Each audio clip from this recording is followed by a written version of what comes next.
The heroes readied themselves for the challenges that awaited them on the next floor on their way to meet with the entity known to them as the Lady. At the top of the stairs was a small room with gear fixtures set into a large door. Smaller doors branched off from the main room, each with a symbol depicting the type of challenge that lay therein. Rek and Valphalin undertook a challenge of strength. Valphalin held a winch that completely submerged him underwater, while Rek moved heavy stone slabs into a pit blocking their way. Ianfir's challenge called for him to successfully match his spells to various runes laid into a wall in a small room, despite his wild magic surge. Tessa's challenge was to guess the actions that would be taken by members of the party. Yolanthi's challenge was to sneak by a caged beholder to obtain her gear. The friends made their way through their respective challenges and moved on to their destination, the derelict castle set atop this giant cliff. Welcome back, my friends, to New Dalancia, our Dungeons and Dragons 5th edition homebrew campaign. I am your most gracious DM, VGpunx. Our players are here and standing by. So you heard the recap, and I think that pretty much covered everything that happened last time. Actually, um, as you know, the lady waits in the castle atop the cliff. We get a little bit of music going. You got to set the mood just right. Oh, and that also brings me to this. Due to the nature of the strength challenge, Rek and Valphalin will be suffering from 1 point of exhaustion. So that means any strength or dexterity checks and some other checks that occur will have disadvantage until you can at least take a short rest. You have cat aggro. Artie, I think, realizes that there's a kitten in the bathroom and he just like full on like stuck his nose on my arm and was like like Oh my god. Snurf. Whoa. Mother. he wants to see the baby. Hopefully this is not too loud for everybody, but let me know if it is. A little bit of music for the ancient dungeon. Sounds good on my end. So as you know, last time you each had collected these gears, fit them into um, their respective places on the huge door, and as soon as those gears were in place, they started turning, and the doors opened. The final staircase leads to an inclining tunnel. For the first time in 2 days, you can see the light pouring in from outside. The tunnel itself is laid in stone, the surface of which is still quite sturdy despite its obvious ancient age.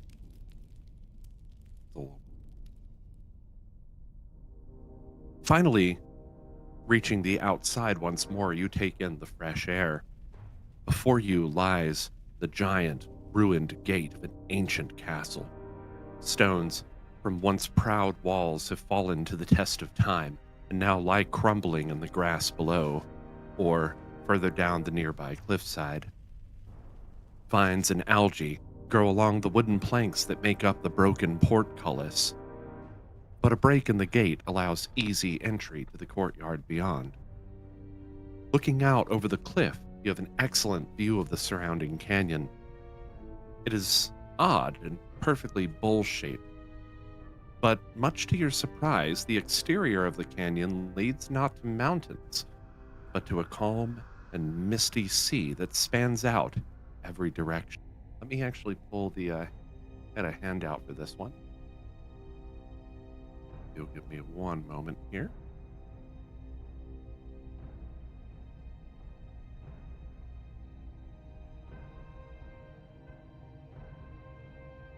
So this is what you see looking out over this kind of bold. It was kind of hard to do the canyon piece of this, but essentially you're in this big, what looks almost like a crater with all these like trees growing in it. And then outside of this crater, nothing but water as far as you can see.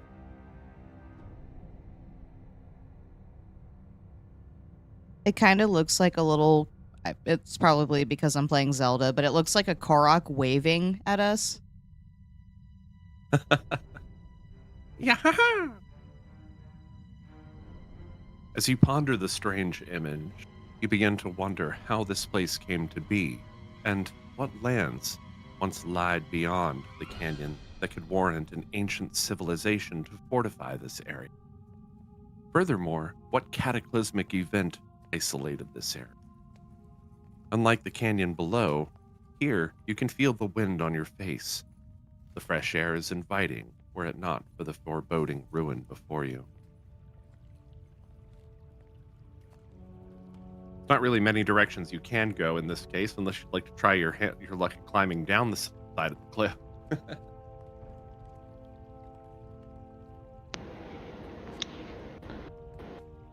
Is there a small structure on the south side, like hidden in the trees? Can we see that? That is correct. Yes, that is the cabin that you originally came through the mirror. Okay. Good eye. There. Well, Actually, we I don't did, even but see that Rek on this. didn't. No, Rek came through that too.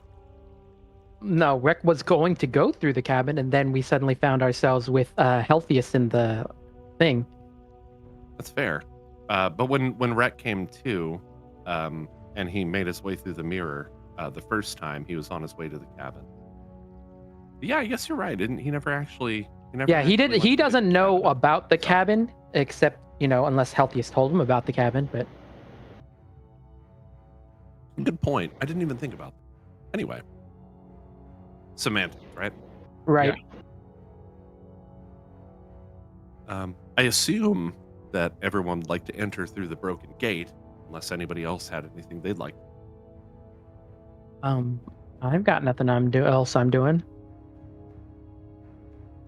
I'd like to scan around and see if I see or hear anything. Go ahead and roll a perception check for me. Okay, and I am no longer in wolf form, so it's just a normal old perception. All right. Ooh. It's eerily quiet up here. You're used to seeing forest and, hearing kind of the signs of life and, birds and whatnot, but nothing from up here. Just the wind, the sea, and this weird castle. Yolanthe furrows her brow and she's like, I don't like this place. Nor do I, Valthalin. It is very eerie.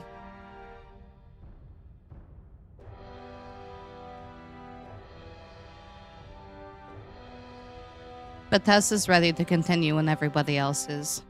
She motions toward the gate. As am I. Who's taking the lead here?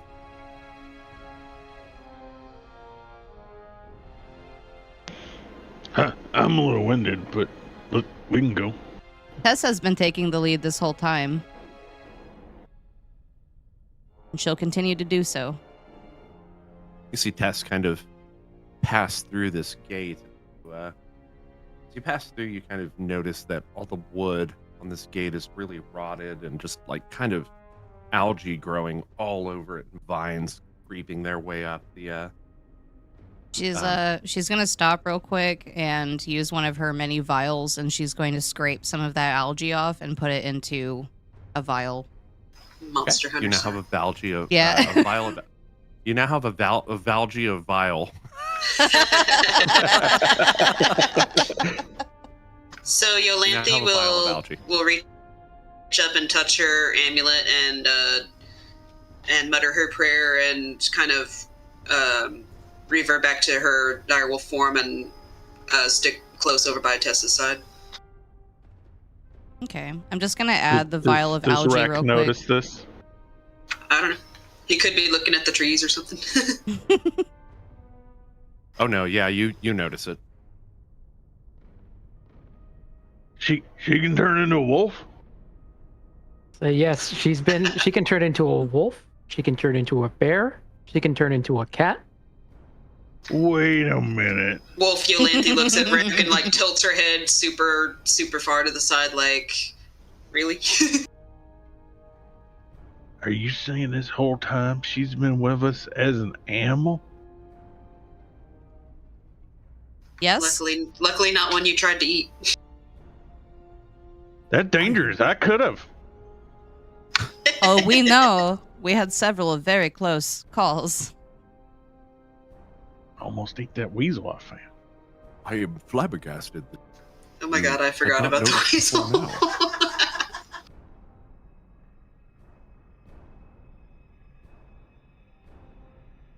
weasel. Yolanthe was not the weasel. Oh yeah, That was healthy as. Celsius, but I had forgotten about him. Rek is now contemplating his food choices.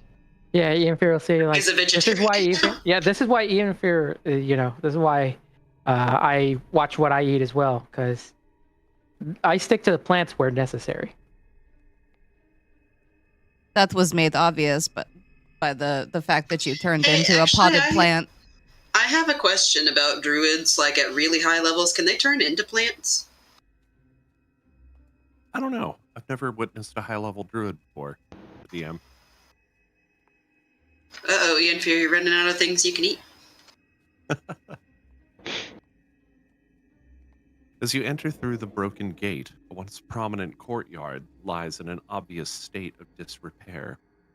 The walls around you have crumbled, and you can see over the sides of the other side of the wall. Part of the ground in the courtyard has given way to create an entrance to the underground here.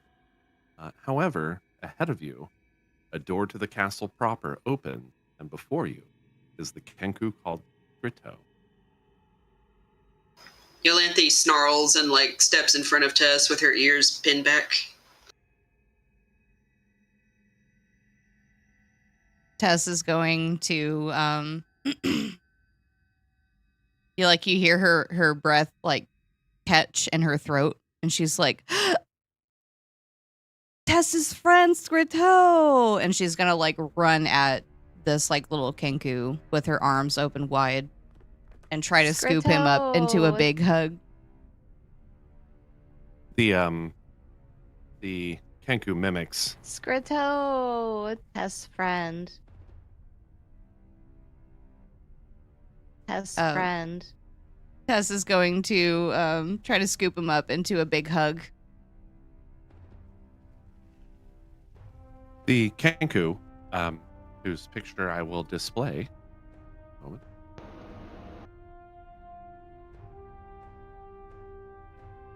Wham. There it is. Oh, his art is so cute. He doesn't even try to, struggle against you. Kind of, okay, I guess we're doing this. While hugging him tight, Tess is going to swing him from side to side. She's so excited before placing him down. Friend. It's so weird hearing my voice. Man, My voice? Is that my voice? Is that he's my good voice? at that. He's got you down. Yes, mimicry is actually really good. Yeah, his mimicry is really good. So he's standing in front of what again? I'm sorry, I got distracted and excited because my bird son is here. He's just opened this door and from sort of the castle proper, and is now standing before you. Okay. Can you help lead us to where we need to go? Yes.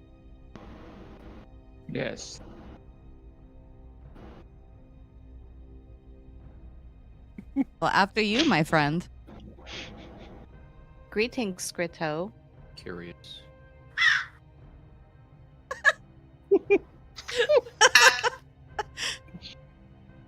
I love it. That soundboard is awesome.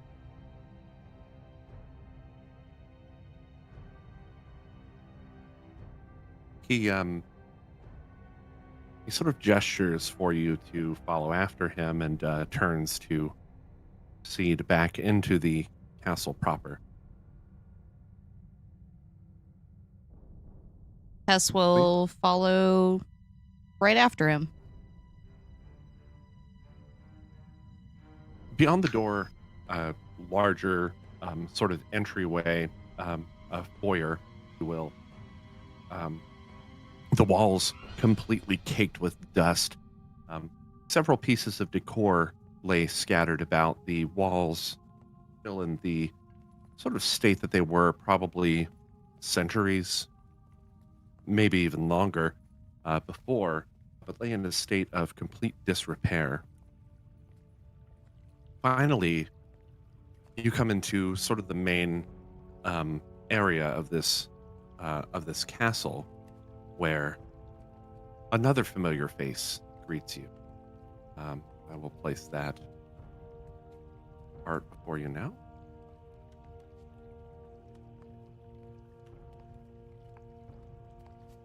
The tall-ish figure of the lady. For those of you who have not seen her before, she is obviously quite elven. Looks to actually kind of be younger, but her hair is completely gray and shock white.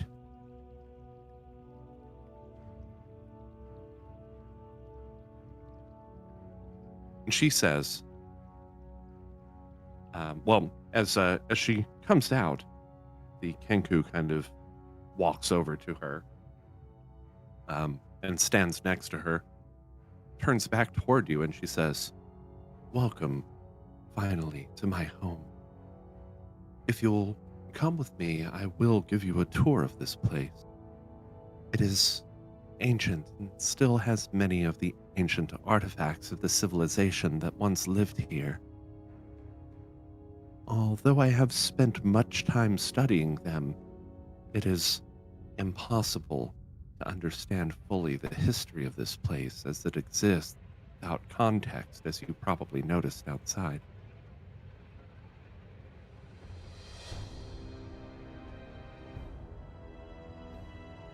Please lead the way. She turns and begins to open the large double doors on the other side of this room that lead to a big throne room. 3 ancient thrones sit atop a dais, and an ancient purple carpet stretches the length of this room. Decorations adorn the walls, crusted thickly with dust, hiding their apparent metallic shine, and many of them have succumbed to decay. Flanking either side of this room are 2 grand staircases, which the lady begins to traverse.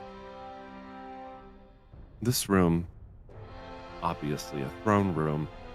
The next is the banquet hall, where there will be food later, but for now, I would show you the rest of the castle. Can Tess ask a question? Of course. Why are there 3 chairs? I don't know. I don't Tess know seems a little much about taken the- aback by this answer. She's gonna look questioningly at the lady. You must understand, by the time I arrived in the Mirrored Plains, this civilization had long since collapsed. This castle is in the precise state that it was many, many years ago. What do I need to roll to take a look around the rooms for any like portraits or just anything interesting? Is that like an investigation? You could roll an investigation, or you could roll a perception for that. Depends on how closely you want to Like, are you wanting to like walk up to these things and kind of one at a time? Yeah. Investigation, please. Okay.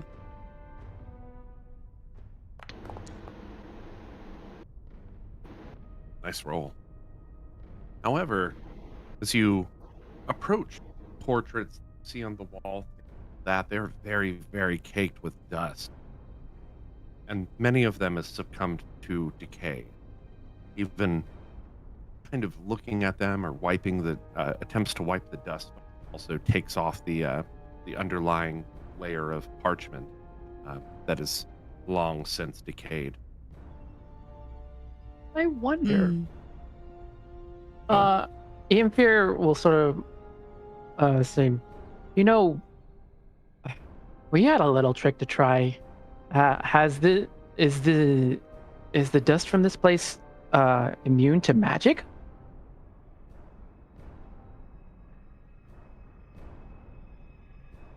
Everybody Okay. roll a perception check, please.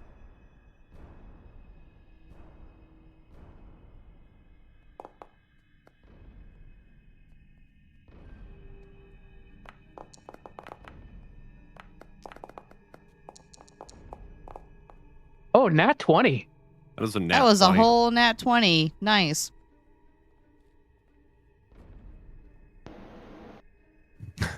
Infir rolled a nat 20 and still scored a lower roll than Yolandi.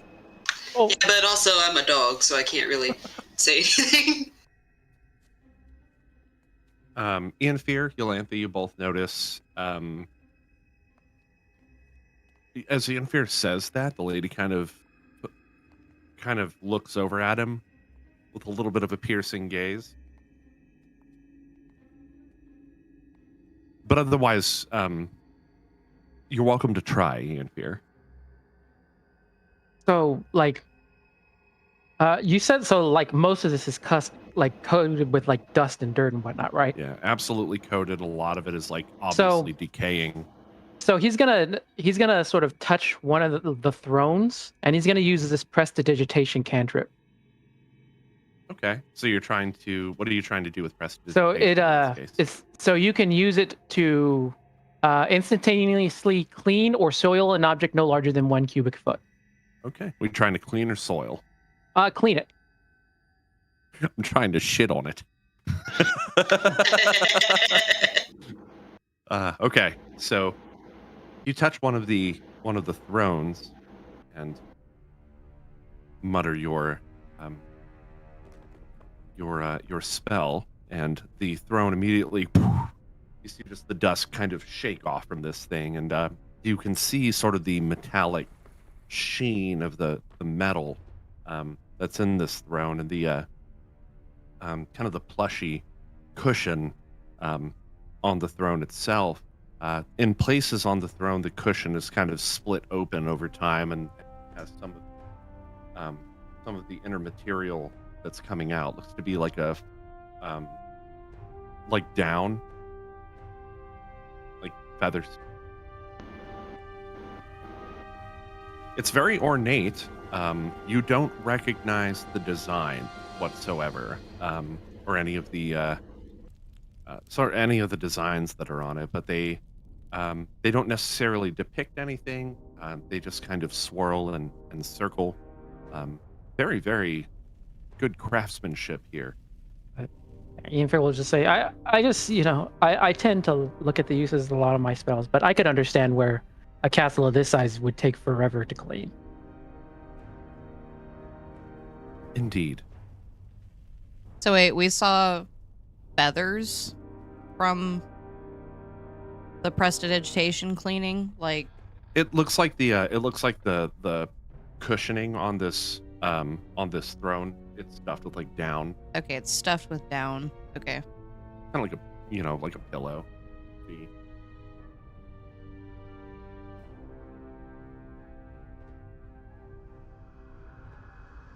Val is kind of looking around the room himself at various pieces of decor. Many of them are, like I said, rotting and coming to decay, so they're kind of falling apart. Some of the parts are on the floor in various places. It's kind of a mess, actually.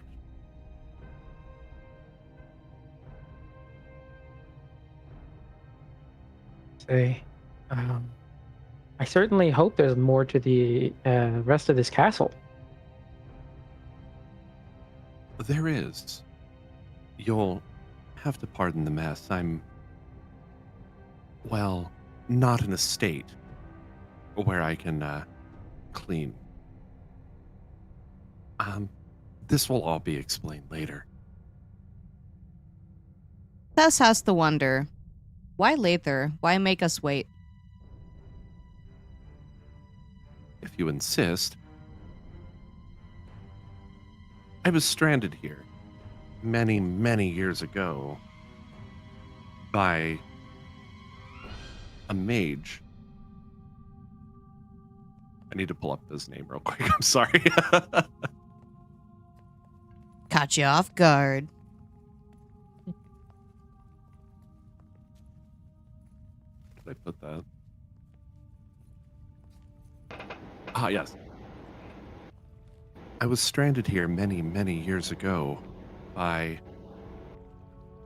a mage named Darkul. No, not Darkul. Oh my gosh, that's the wrong one. Muznir Drak.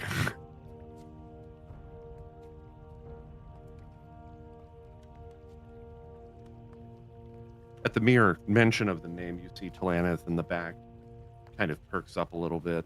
His eyes shift over.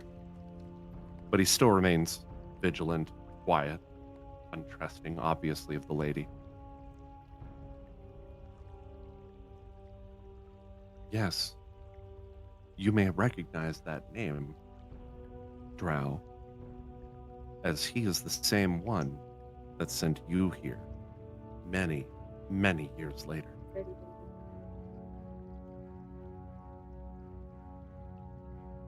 All right. That what we know of the name Drac. I'll look to Tess and say, do you remember the name of the individual from the caves?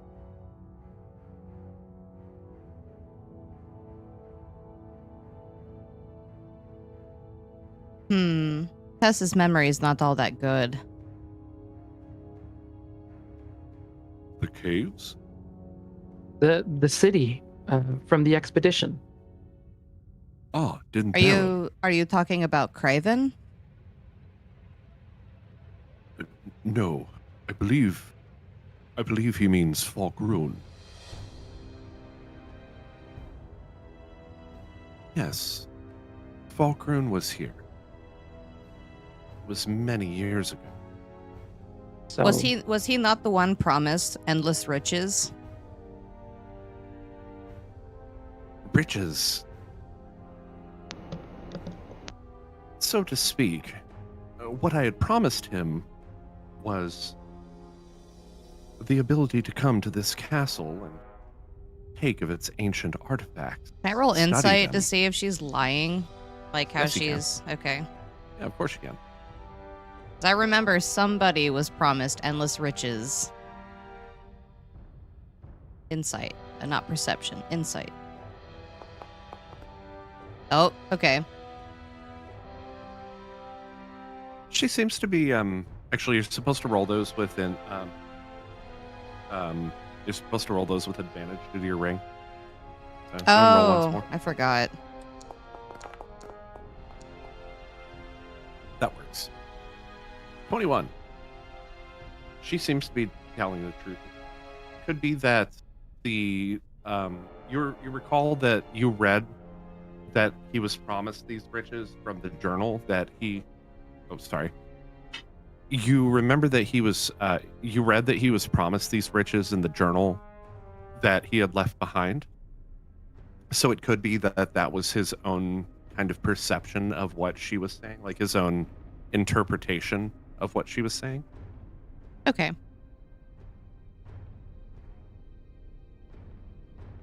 Is there anything else you'd like to know? how precisely did he trap you here? Oh, there you go.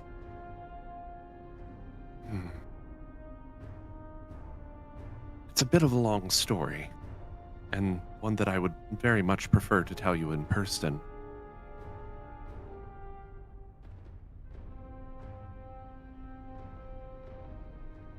Still a little bothered by the in-person part and also the 3 thrones and not really understanding what happened here. Tess is going to be a little bit uncomfortable, and she's going to turn around and kind of look at the party for advice on, should we continue?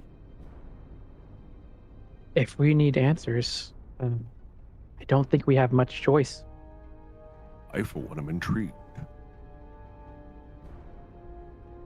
Let us go ahead and press on.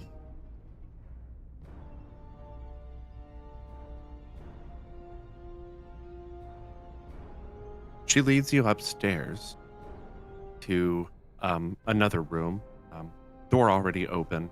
And as you enter this room, a long table is the centerpiece of the room. Ancient faded pictures hang from the walls and a massive chandelier from the ceiling.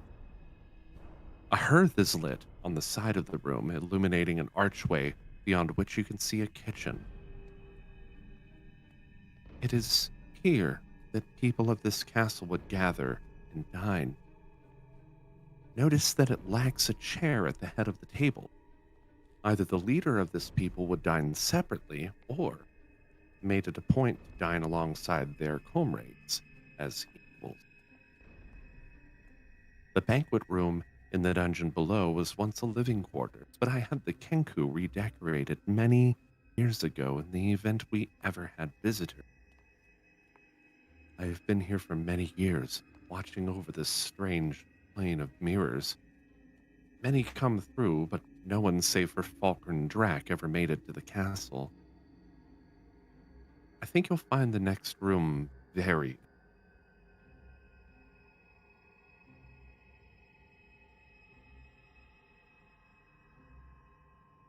Whenever you're ready. Looking at the lady, Tess is going to do a little bow and say, "After you." What man? Thank you.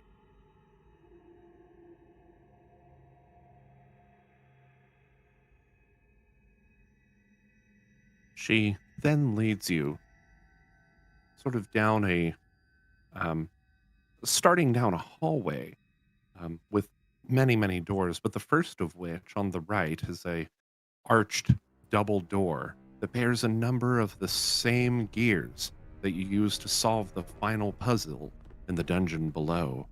A large and intricate handle sits in the middle of the door. The lady beckons to you. If you'll do the honors, please.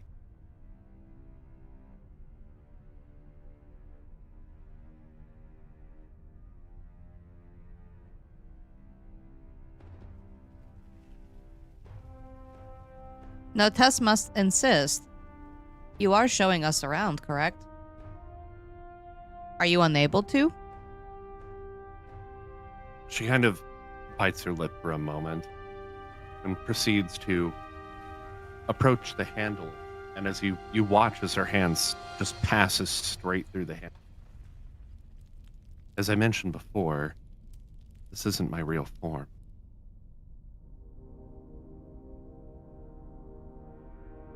Being from the material plane, trust you with this information. Also, given your benevolent nature, as it would seem. Okay, you got Tess. And she's going to try to open the door. As you turn the handle, each of the gears turns along with it. You hear a low whirring noise as the door opens fully on its own, revealing a large room with similar gears set into the walls. A long panel with several strange levers and buttons is set along one of the walls, and a series of mirrors span the wall of this place. Upon closer inspection, each mirror actually shows one of the various mirrors throughout the realm. One even shows what looks to be the same room from which you first came to the mirrored planes. And on the largest mirror, a prominent-looking room with various bookshelves and lecterns, An alchemist's alembic can be seen on a table on the far side of the otherwise unoccupied room. When I first arrived here, I found my way into this room following the sound of the whirring gears. The mirrors here have given me the ability to watch over entrances to the plains, which is how I found that your drow comrade came to the plains the same way as I. It stands as the most tragic of fixtures in the castle, but it doesn't share any likeness with the other rooms in the castle, which leads me to believe it may have been built much later, after whatever event that ended the civilization here. The remaining rooms in this castle, bedchamber, all uninteresting otherwise. They are down the hallway outside the room. She gestures toward the hallway that you were just approaching. Feel free to rest here, should it suit you. When you are ready, I would speak with you in the cavern below the courtyard. There, we shall put all formalities aside, and I will tell you my humble request. Tess looks forward to it. Thank you so much for being kind and showing us around. You're very hospitable. Thank you. It has been many, many years since I've had guests. Please, take your time if you need to eat, rest, and when you're free, meet me below the courtyard, and all shall be made clear there.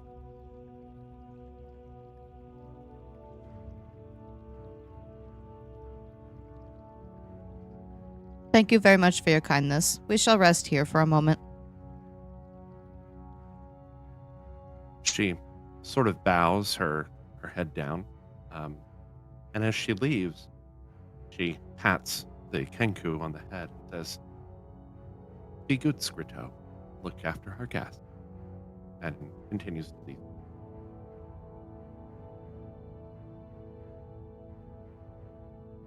I have to AFK for a second. I'm sorry. I'll be right back. Kenku, the Kenku mimics back, "Be good."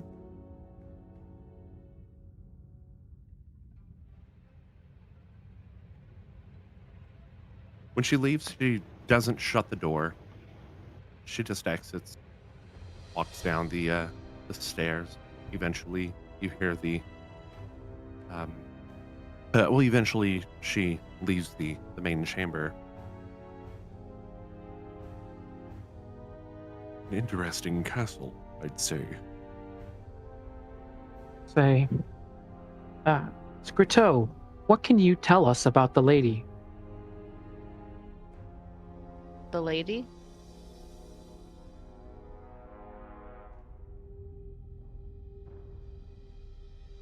Is the lady nice to you?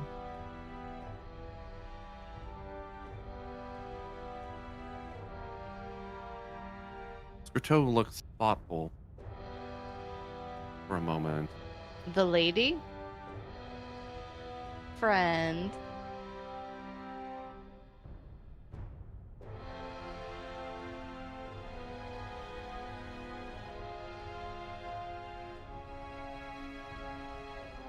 Rack looks over at Val. It's like, so is this the first time we've met her? I don't recognize her. We saw her once before in the banquet hall in the dungeon. That's been the only other time. Anything else we know of the lady, things that we've read from the journals of Falkner and Drac. Okay, that sounds familiar.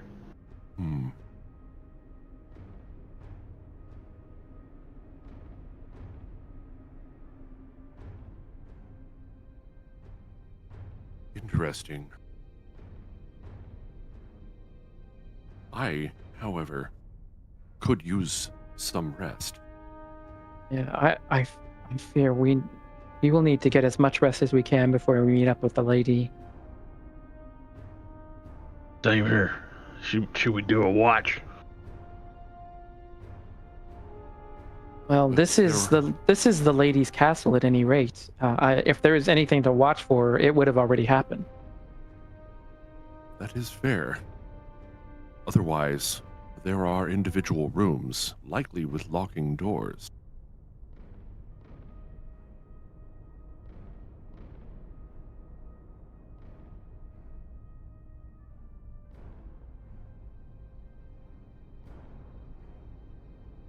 Still, something doesn't set right with me.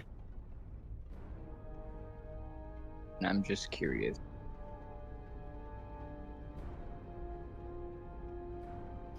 Yolanthe is growling a little bit. Just a low growl. Hey, who are you?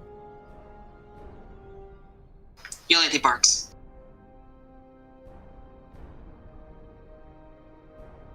Scrito mimics your bark. Yolanthe's head tilts really far to the side, like, "Arr?"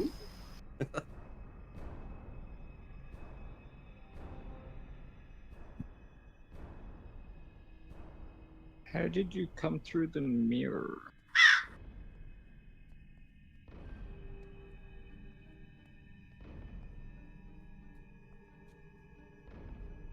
Okay, I'm back. What you just missed was Scrito saying, How did you come through the mirror? We followed you.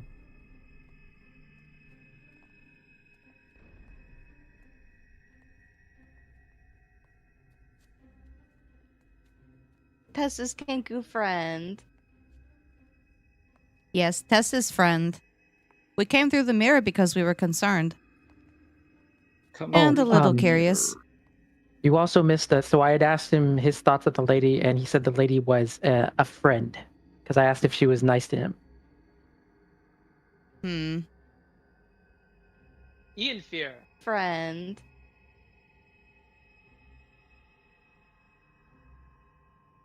Yes, we are all friends. What we would like to know is the lady mean to Scrito or friend to Scrito? How? If you ever steal from me again, I'll rip your feathers out and make you my dinner. Did the lady say this to you? The lady? Friend. So not the lady. it definitely sounds like her voice. Yeah. So we're in a room that has a bunch of other mirrors, and we saw one that had to do with an alchemist something. The main mirror, there's like a larger among all of the other mirrors, and it seems to be monitoring a mirror that on the other side of which has a bunch of bookshelves, a bunch of lecterns, and what looks to be like an alchemist's alembic sitting on a table in the rear. A Is there Salembic? one that An alembic. Oh, It's alembic. a piece Okay. of alchemist equipment. Okay. is there one that looks like it looks into the room the under the ship? Yes, yeah, that one is a little bit smaller mirror. That's know if I actually had isolated where that was. Yes, but one of the mirrors does look like it does point at that mirror. You can tell because it has the cloth draped over it. That's the But only mirror that does. Ian have Fear is that. gonna sort of like he'll point this out and he'll even try to reach out to tap the mirror. You want to tap the mirror that's showing that? Yeah, to see if it actually if it pokes through or if it's just solid glass. Solid glass. So observation only.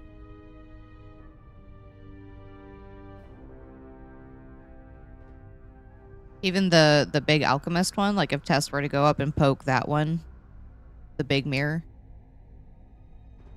Yeah, it's also solid glass.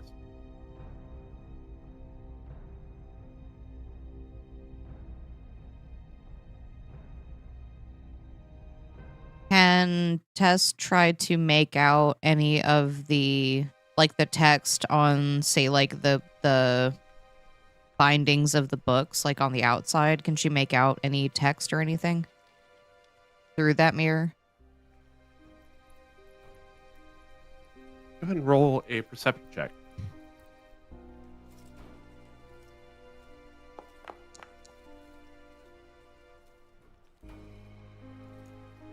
One of the books has a sort of larger binding on it, and along the binding is written.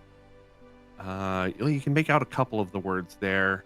Something about dark rituals, and another, the name Drac.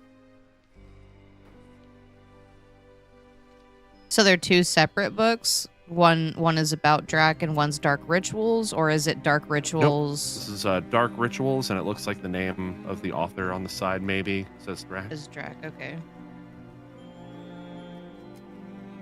The other books are a little bit small in the mirror. Kind of looking through the mirror, like hands up to the sides of her face, like staring in. Tess is going to read the binding and say, Tess can make out the one book. It looks like it may say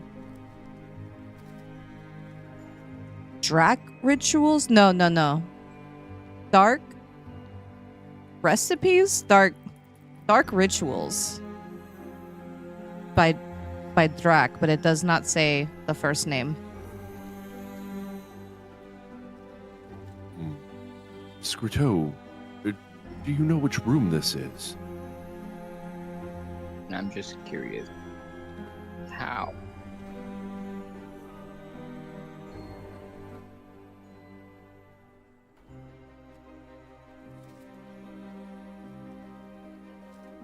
Can Tess see? Tess can see the book, but cannot see the first name of which Drac. Tess does not know if we're talking Musnir or Falkren.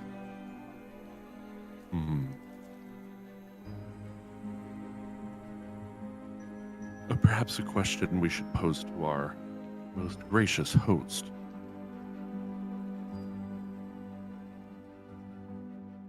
But that's a good point. While we're here, we may take some time to rest up. I do know that both Rek and Val have to be absolutely exhausted. It was a difficult challenge that we faced below. Yeah, very dangerous. Tess is none too worse for wear. She can stay awake and guard while everybody takes a nap. What will you do? Will you wander the hall?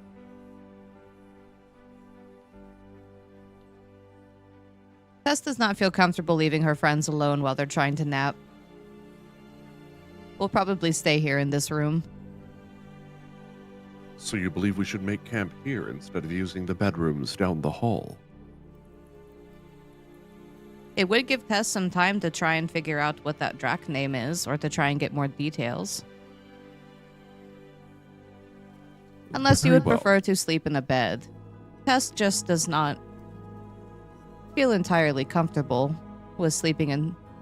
It's separate rooms, right? She offered, like, It separate would be rooms. separate rooms, yeah. Tess does not feel entirely comfortable splitting the party. Unless you feel we should. No, I agree with you. What of you lot?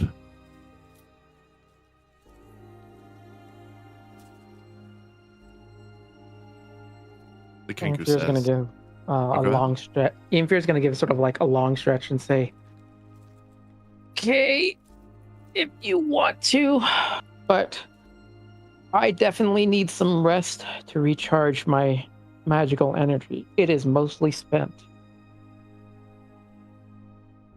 The Kenku says. Be easy, my friend.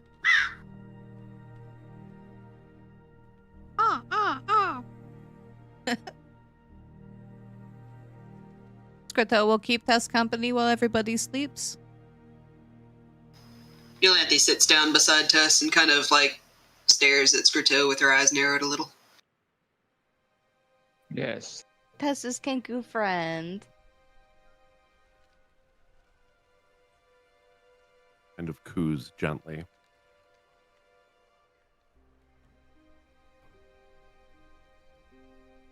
All right. In that case, I guess everybody's rolling out the bedrolls right in this room. Except for Tess, she's gonna stay awake and Tess, are you intent on? Ugh, excuse me, yawn. I'm getting tired myself. What do we? What are you intent on doing during your look? I guess just investigating the room, trying to see if she could pick up any other minute details from the big mirror. Otherwise, just kind of when she's not looking into the mirror, she's probably going to sit like right next to the door and just kind of read her books and watch out for everybody. Is there any sort of writing or anything like that on this machine along the levers? There is, but it is in a completely indecipherable text, like nothing you've ever seen before. Because Ianfair is going to sort of look sort of curious, and then he's going to put his fingers, the circles around his eyes, with sort of like the rest of his fingers, like basically the finger glasses, and he's going to use comprehend languages All right. to try to read some of this writing.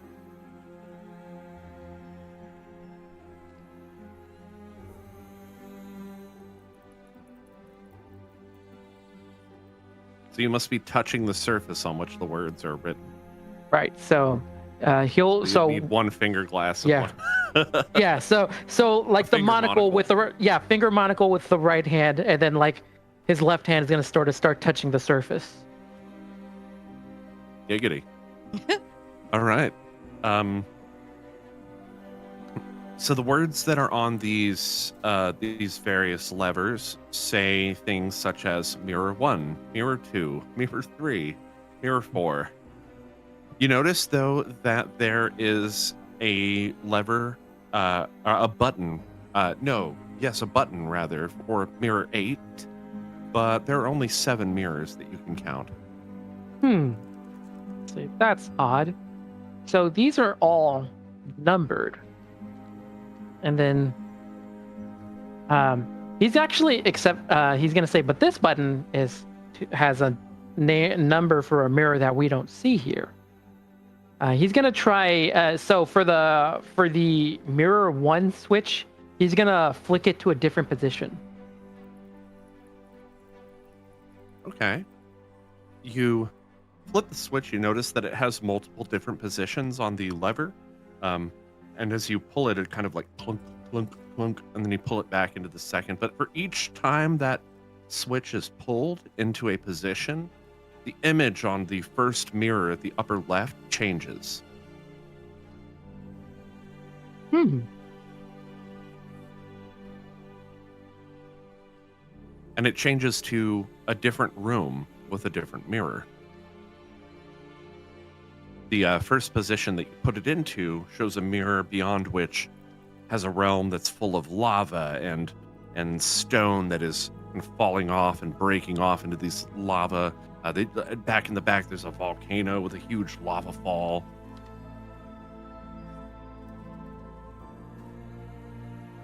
And then, so Ianfair will go through. He says, fascinating. So each mirror itself has multiple mirrors that it looks through.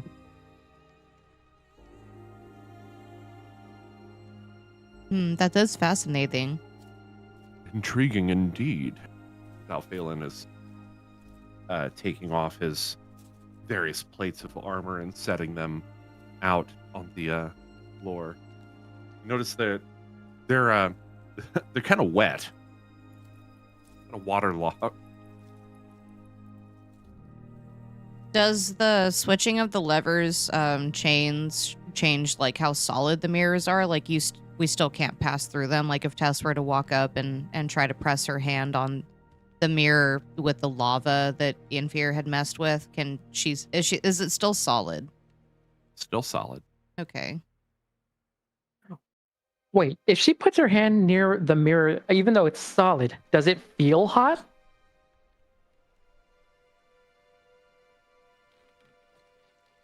No, Okay. it is not warm to the touch. Fascinating. I see all this lava, but the mirror is still cold. Let me be a little bit more clear. What you see is an image of another mirror on the other side of which has this like lava. So Oh, it looks okay. like this is a So like, it's a mirror view looking into a another mirror. room. Yeah, it's like a view looking into a room with a mirror that has that on the other side of it. So similarly, the room that has the bookshelf and all of that is looking into a room with a mirror that has that on the other side of it. The room with the lava in particular is similar to that of, excuse me, it's similar to that of the same room that you came in, where there's just kind of this isolated chair that's like set out to look into this mirror. Now they're Almost working like a with viewing room. portals.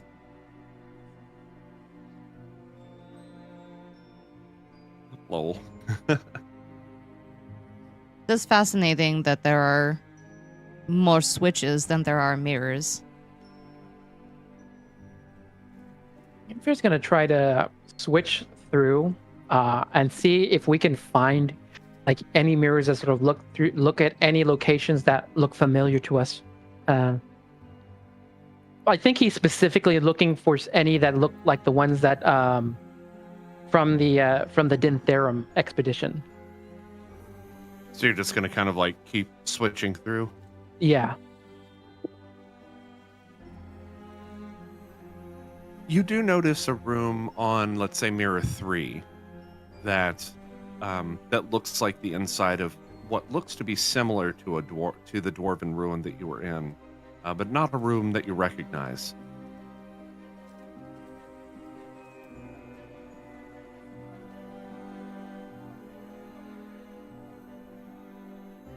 Fair to say, this is all very interesting, but I think this requires a sharper mind than I have right now.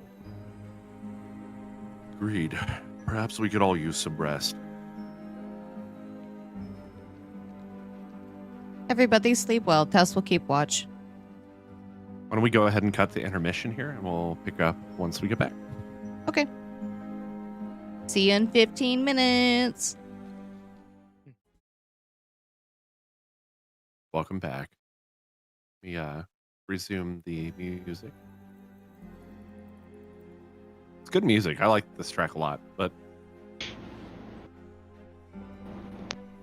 okay, so everybody can go ahead and put themselves in for a well, how long do you want to rest? Do you want to do just a short rest, long rest? What do you like?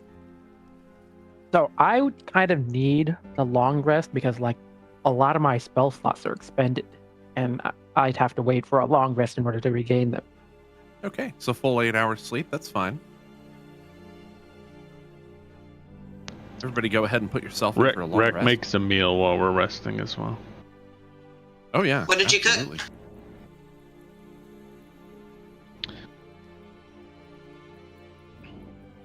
Well, gosh, what's available? I mean, if I've got my Hopefully stuff not. on me, I'll. Do we got water? I was gonna say, hopefully not pheasant or anything bird-like. Anything you would probably find would have been in the kitchen. The kitchen does have running water. And otherwise, it doesn't really have a stock of food. It does have a stock of rather ancient spices. So it would really be up to whatever you have on hand. Probably I'll some turn soup I'll then. I'll turn some like dried rations into a soup. Oh yeah. All right. Go ahead and roll a wisdom check. Tess has dwarven femur bones if we want to make bone broth out of dwarven bones. Whoa. Whoa. Whoa.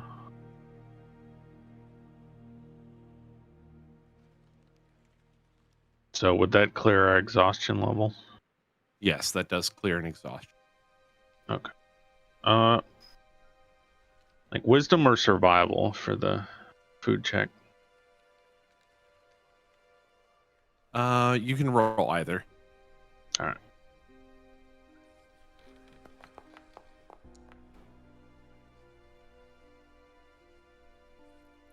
You whip up a soup. Drop a bunch of ingredients that you have in from your pack. Some rations, things like that. Kind of cook everything down into what you believe is a pretty good tasting soup, as well as herbs you can find in like the kitchen area.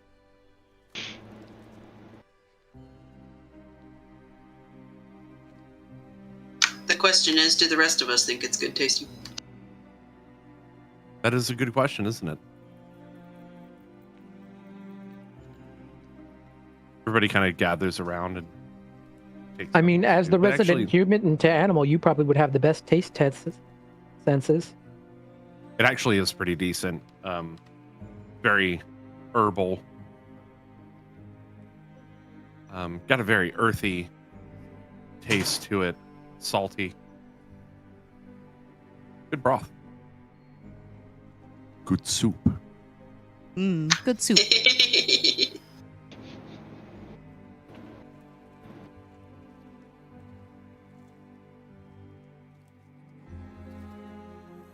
Well, you know. Putting. Oh, go ahead. It's like, well, you know, you've probably had worse on the road. Definitely. Some of the food that we had on our first voyage to Bunava region. Oh, I wouldn't wish them on my enemies. Our cook on the ship wasn't as seasoned, pardon the pun.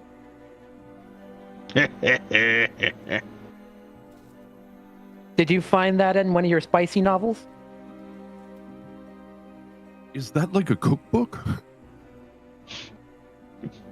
Well, Tess things is do tend to pretty get hot sure. around them. Tess is pretty sure with how hot and sweaty things get. It is a cookbook. That makes a lot more sense now.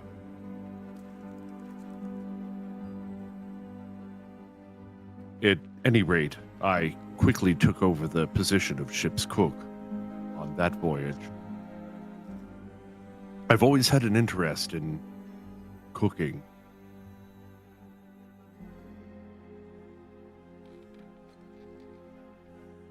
Anyone can make a meal, but a good cook can just make the most mundane things taste wonderful.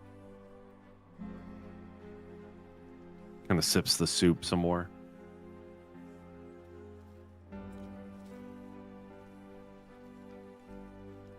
Val starts to kind of reattach his armor. You notice that his clothing, though, is still actually kind of damp. He straps on these shoulder pads. Does that not feel very uncomfortable? It does, but I hardly have any choice in the matter.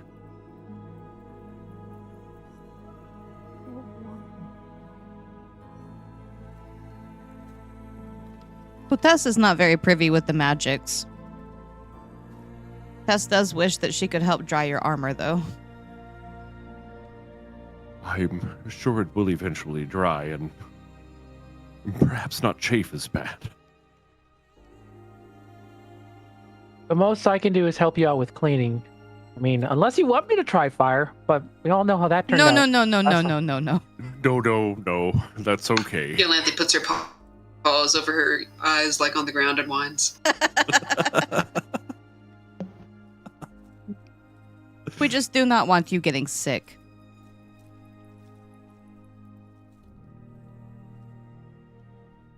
Should be okay.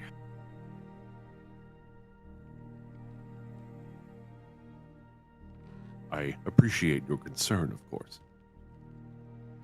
Yolanthe comes over to Val Phelan and kind of like starts sniffing around, trying to find his pipe in his pockets, and then finds it and nudges at it with her nose.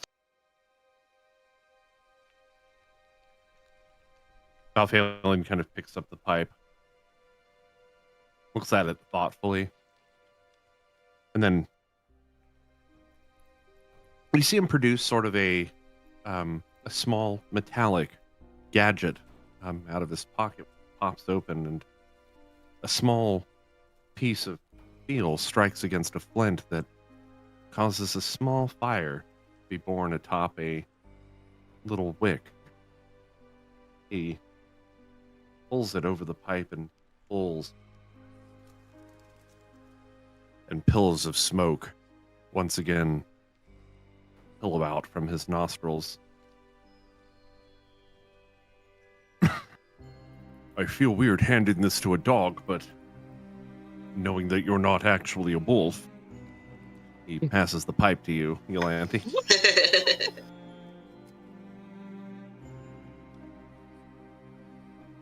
Yolanthe kind of like sniffs at it a little bit and tries to like delicately take the pipe in her teeth and take in some of the smoke.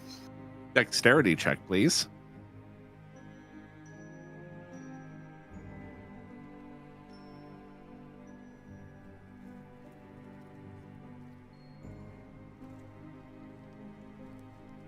Oh wait, check or saving throw? It's a check.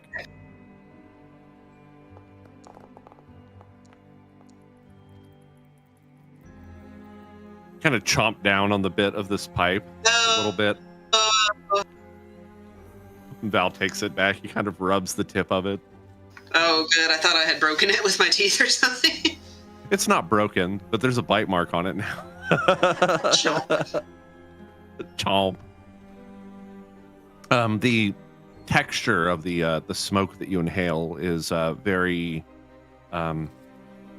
it's very dirty in this case. Like it has a very earthy, dirty kind of texture about it. It's kind of gritty as you inhale it. It's almost offensive to your throat, very harsh. But as you exhale it, it's a lot more smooth. And again, these just these pillows of smoke just kind of exude from the entire front of your face.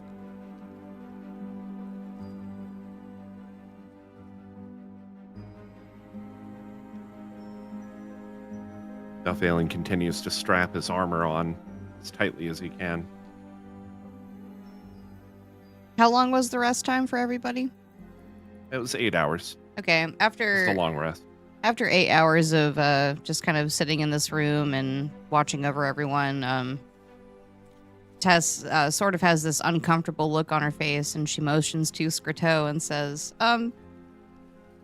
this is a little awkward to ask. Scriteau, do you know of anywhere that someone might relieve themselves, so to speak? Curious. Curious.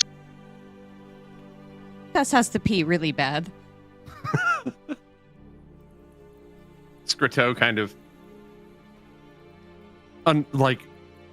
his eyes light up with understanding, and he sort of beckons you to follow him out into the hall. Tess follows him eagerly. A door right next to the room that you're in. A very small door. He pops it open, and inside looks like there's a toilet in here. Tess is gonna rush inside and shut the door. And with that, I'll be right back. Scriteau. Hey, who are you?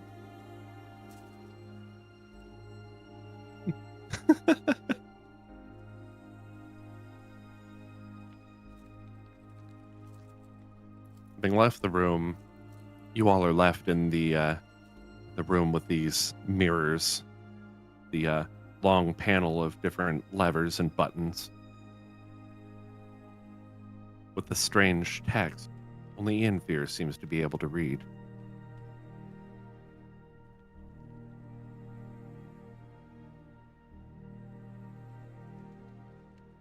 A curious contraption.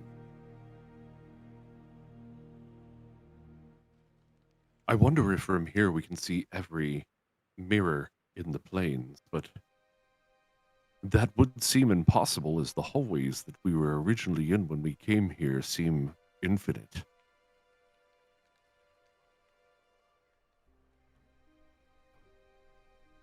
Recall how we, in the larger mirror room, saw our mirrored selves come through what looked to be a similar hallway. I wonder if we could have traversed to the other side. And we didn't even get that far within our location. What if there is, more within? Many more, infinitely more, perhaps.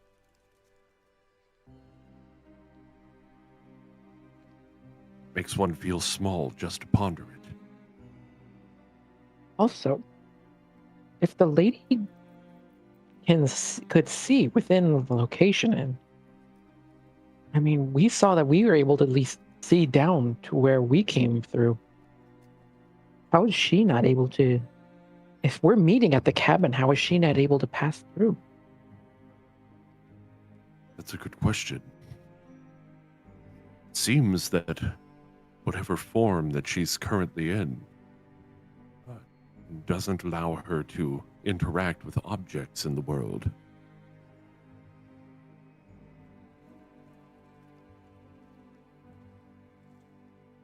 And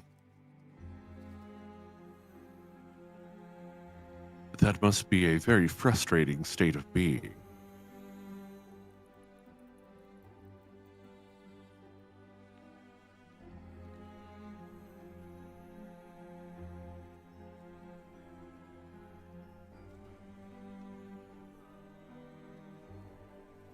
Welcome back. Thanks. You've peed, and as you exit the small poop chamber, Skirto is waiting for you outside. Scrito, best friend. Thank you so much for your help, friend. Friend, friend. Tess is gonna reach down and like motion for Skirto to like hold her hand while they walk back to the rest of the party. Tess, the Kenku reaches up and clasps your hand. Those hands are very feathery. And there are some like he almost has these like Lord. tufts of feathers that kind of wrap around your hand as he holds it.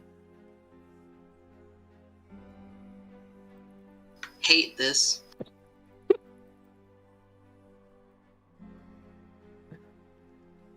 Grasping the bird hand. I'm sorry, I had to. Grasping the bird hand, the Kenku hand, Tess is going to gleefully walk back to the room, enter the doorway, and say, Tess feels much better. Ready to head out when you all are.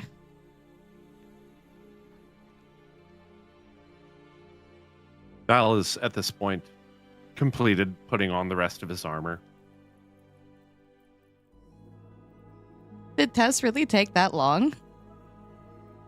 I mean, he was halfway done when he left. I'm sorry, I just had to.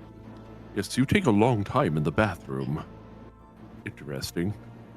But there's all these belts with vials that I have to take off, and the pants, and the cape even gets in the way. It's a whole ordeal.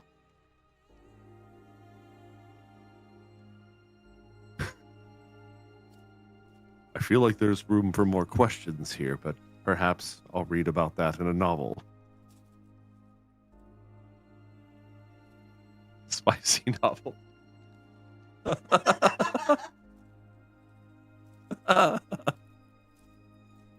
Why would you read about pee in a spicy novel? It does not make sense. It's for cooking.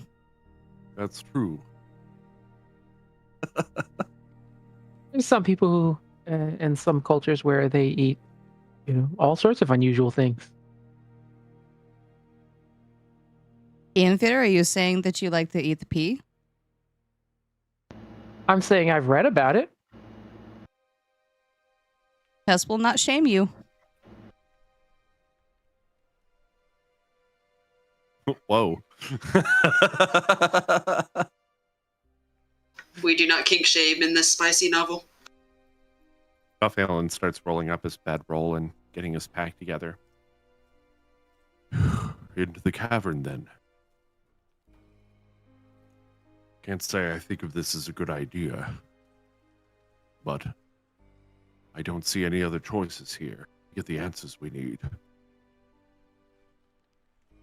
Talaneth, already fully awake, leaning against the wall in the back corner again. It's kind of scoffs. It may not be the smartest move, but it does seem to be the only accessible one.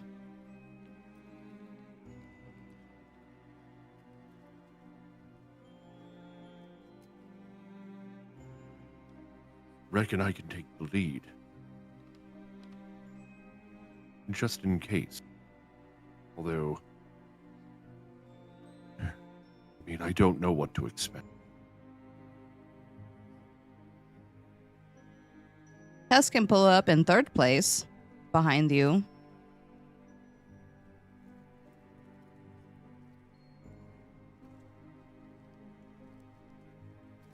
Shall we off then? Unless you all prefer Tess takes up the rear. Tess can take a couple of hits. I'd prefer it. I'd prefer you not. Personally. In fact, I'd prefer none of you take any hits.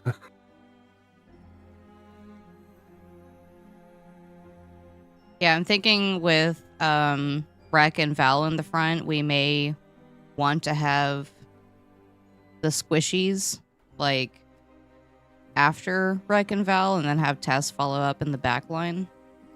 Possibly, just in case we get ambushed. I don't know what's going to happen.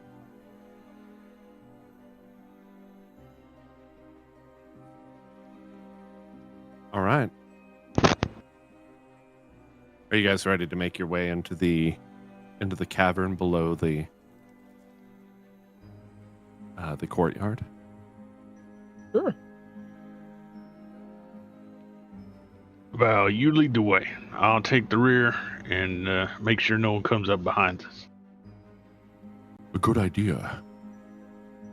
Though I haven't seen anyone else here, doesn't mean there isn't anyone.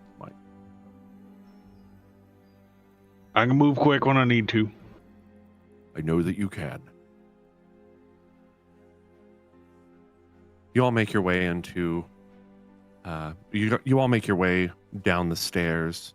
Out of the room, down the stairs, and through a few doors into your outside. Courtyard once again lit the same as it ever was. The wind blowing, and the view of the ocean beyond the broken walls. You begin to make your way down into a cavern. Moment, please.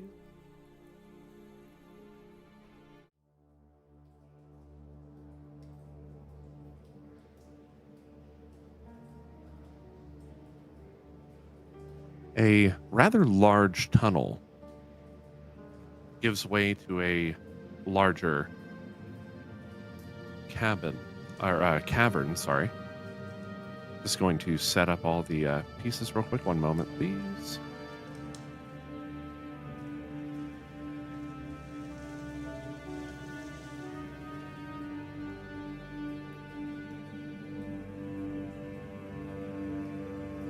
Elanthe, you're still in wolf form, yeah? Yes. Okay.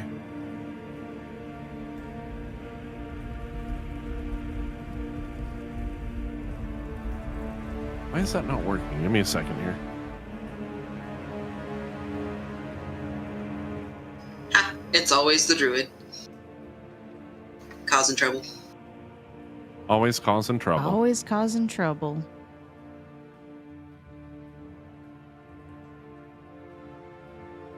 Wolf. Trouble. Ow! As you proceed down into the tunnels, it is extremely dark.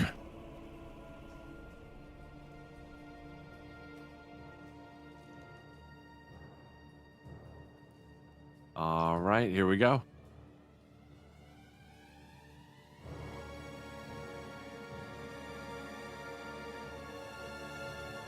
For those of you who can see, you make out the silhouette of something very, very large. Scriteau enters just behind you. Oh wow, I didn't realize his token never got updated. I can fix that My quickly. wolf token's just in a black screen with nothing else around it. That is because you cannot see. Oh, Yeah, it is. It's I don't probably see any other dark to you, tokens. so you just don't have dark vision as a wolf. It also won't let me move. Won't let you move? Oh, wait. Oh yeah, I see you moving. Okay. Yeah, I don't see it's, anybody else's tokens, so is that okay? it's just very dark right now. Gotcha.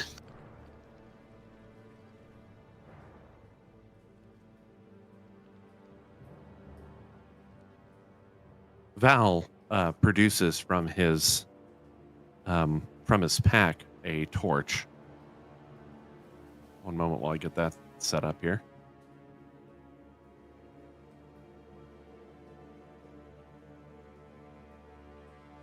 Whoop.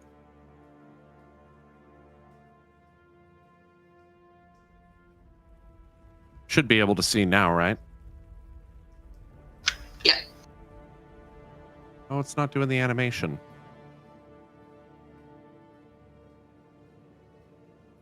There we go. Torch. Perfect.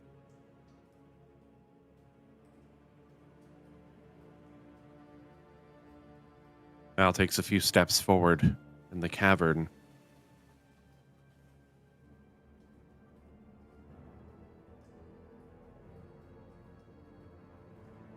Tess is gonna follow his lead. Inferi will be right behind. Deeper in the chamber, I'd like everybody to go ahead and roll a perception. Firstly.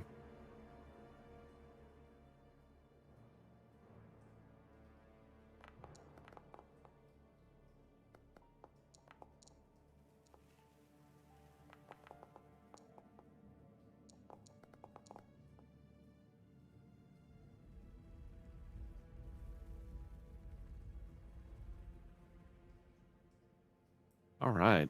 Everybody deeper in the chamber, you hear.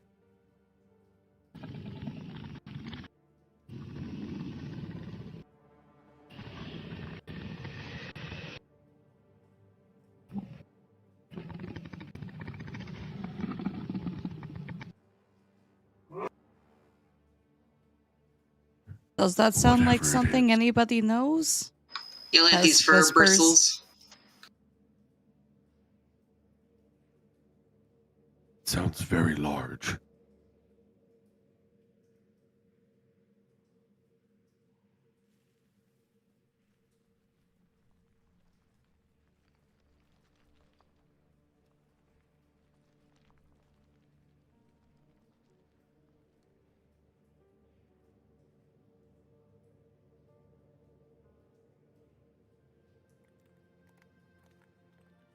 As much as Tess would love to go out and scout, she is not very good at stealthing.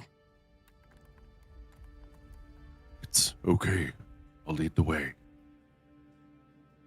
Val takes a couple more steps in. You are also not the stealthiest. I was about to say, if Teth's not stealthy, Val's really not stealthy. Val's not even trying to be stealthy. You hear the clunk, clunk, clunk of his boots as he steps through the cave. I think as Inferi follows along with Tess, he'll say, "The lady's expecting us anyway. I don't know how stealthy we can be." Indeed.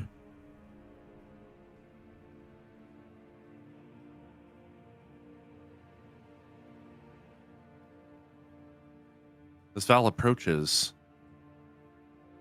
see the silhouette of a huge dragon.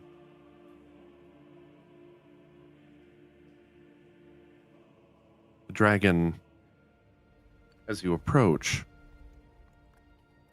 turns toward you, stands and then stretches, its wings unfurling. Welcome to my chamber and my true form.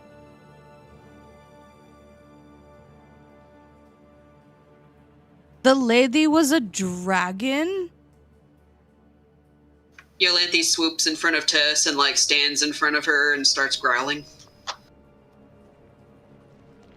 Well, The dragon sort of curls back up, lays back down, and its face kind of topples down onto the ground before you.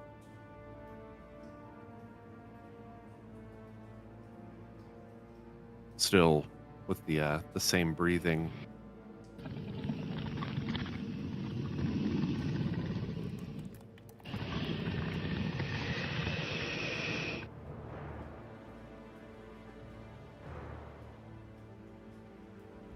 Tess has to admit she's never seen a dragon before. Tess is awestruck. Aside from myself, and neither have I.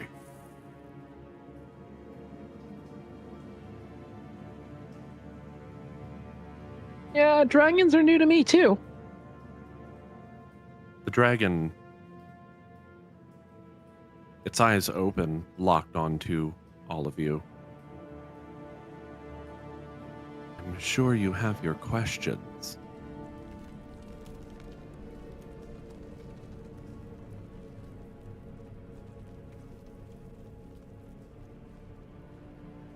Yeah, I Tess can is definitely going see to, why in your figure how it would be a little more difficult to clean around the castle without the help of the Kenku. You're very observant. Tess is going to reach out and pat Yolanthe to thank her for being on high alert. But then she's also going to sidestep because she's never seen a dragon before. So she's like just kind of slowly approaching the dragon to get a better look. She doesn't even have any words. Like, she's just like, whoa, man, whoa. This huge dragon is just sprawled out. It looks ancient. Does it look like it's chained up or anything? Like, No. it's just existing here in this cavern? Just vibing. Although, and curiously, in one of the horns of the dragon are inlaid several auburn jewels. In one of the horns? Just one. By the way, what color is the scales of the dragon? Green. It's a green dragon.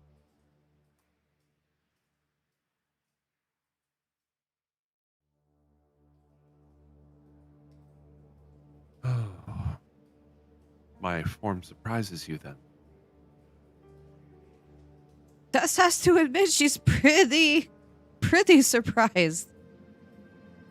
Picks up its head for a moment, crosses its hands underneath, and places its head back down, or its chin down atop its hands.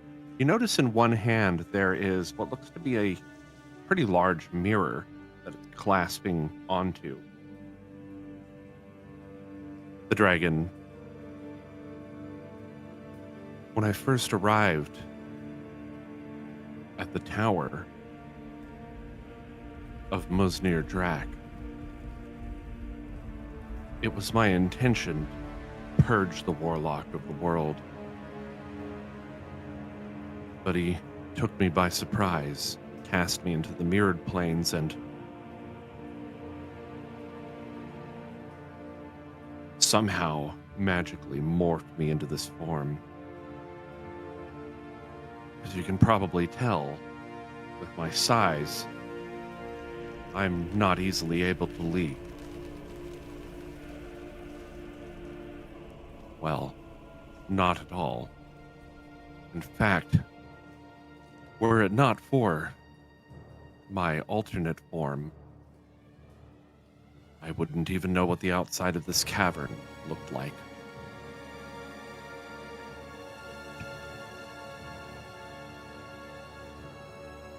So your alternate form, the one we saw, is what you originally looked like? No. It is an astral projection. I have very much the ancient Kenku to thank for that. The Kenku you see have been my friends for many, many years. They first wandered into these caverns, mayhap even before I got here. It can be hard to tell, you understand, with Kenku, as they can only mimic the things that you say. Not knowing how to interact with them naturally being afraid of a dragon. Eventually, we formed a relationship. They bring me news from the outside world. Sometimes magical serums, potions, amulets, things of that sort might help me get out of here. Or scrolls? Yes, girls sometimes too. But the Kenku have never directly stolen from you.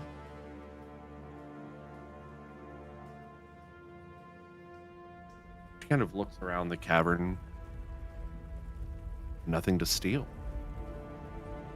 Save for this mirror. She holds it up. And it has a picture of the exact same image from the larger mirror The from the alchemist previous room? that you're in. That's right. Right, okay. Can I insight check on that? Just because of something that Scrito has repeated recently. Mm-hmm. Yeah, you Okay. can always insight check. I'm gonna roll with advantage because of my ring.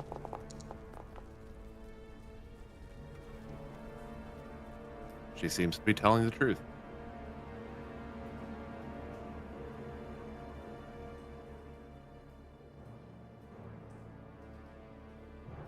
Can So Tess I- try to coax Scrito to like come join the party? Oh, yes. He's been keeping quite a distance, it Okay. seems like. Go ahead, Infear. I was gonna say, so I'm gonna sort of say, so we were examining a bit of the room that you showed to us yesterday. So you must be aware of the functions of the mirrors then. The Kenku operated. The last mirror is the one that I hold in my hand. Pressing the button on the console apparently gives me the image of what's on the primary screen. With this, I've kept watch over the mirrored planes. In the event that anybody made their way here, some few made their way to the cabin, but never so far as this castle. As you can tell, a little hard to approach.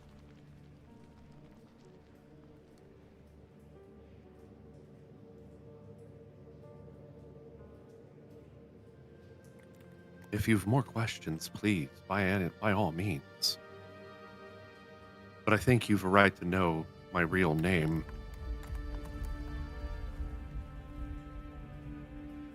Before, I asked you about an ancient dwarf by the name of Faraka. Do you know who that is? Faraka Malborn.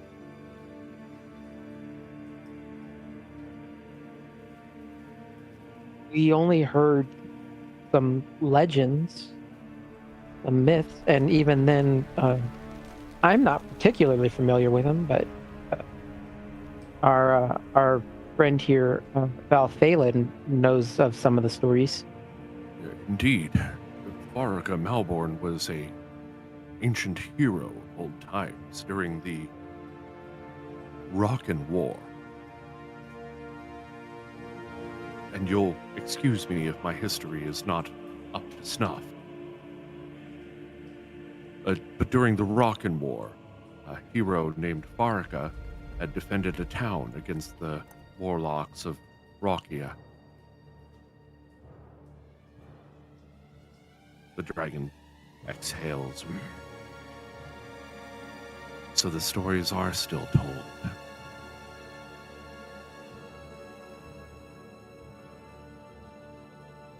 For many months, I stayed in the camp, in the dungeon, in Rakia, until a few of us finally broke free, made our way back home.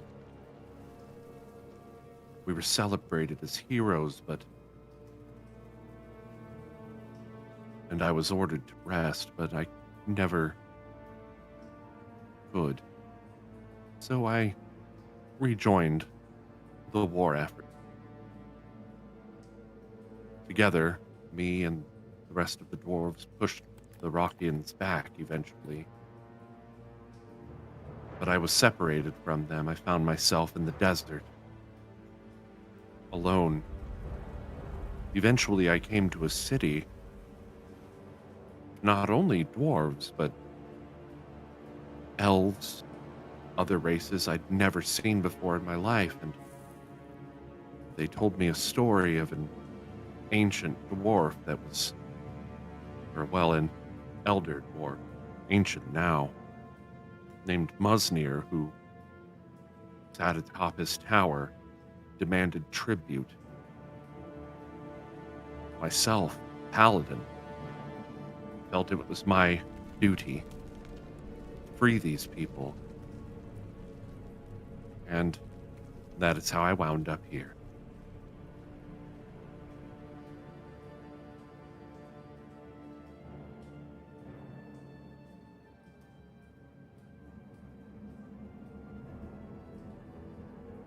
The history books don't tell of the latter part of that story, she says.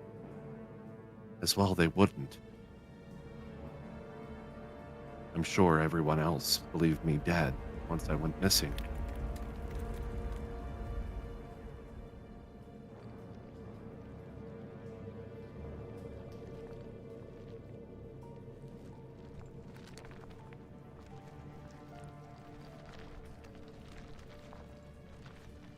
Gratok steps forward. Tess is going to turn around and motion for Scrito to come over and say, "What is it you told Tess about the scrolls and the stealing?"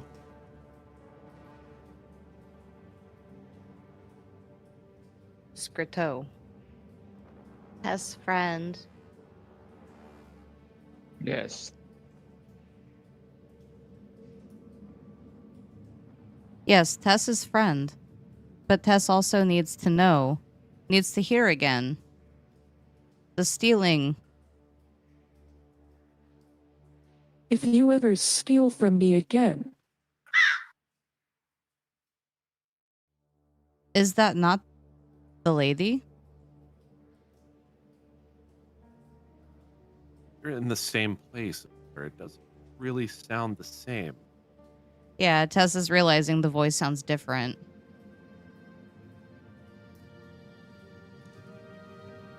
As I said before, Scrito is free to go wherever Scrito pleases. Is that not so? Scrito, kind of, his eyes shift.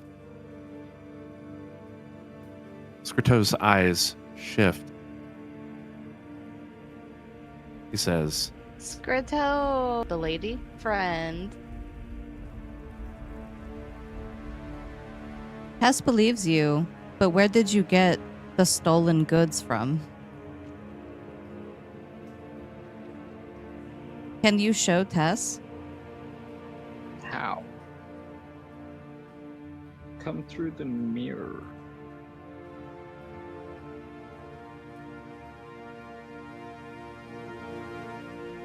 this leads me to my request of you, the lady said. Barga said. Help me get back to the material plane. we'll have to convince the other dwarves, I suppose, that I'm not harmful, evil, of course. I've often worried about going to the material plane, but I desperately want to get back to my people. I realize the world that I left behind has changed.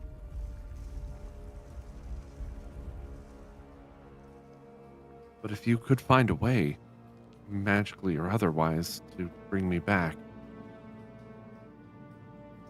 you would forever have my gratitude.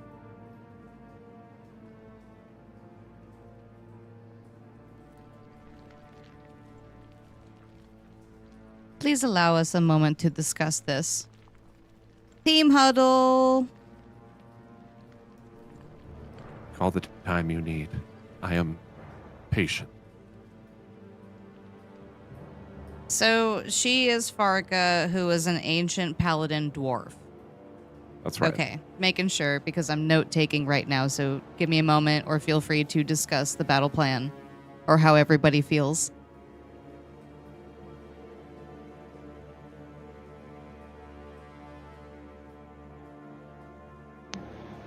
Rex looking back at the tunnel and be like, it'd take me a while, but I could just hammer away. Make that opening bigger. Yes, but why couldn't she? Ancient dragon.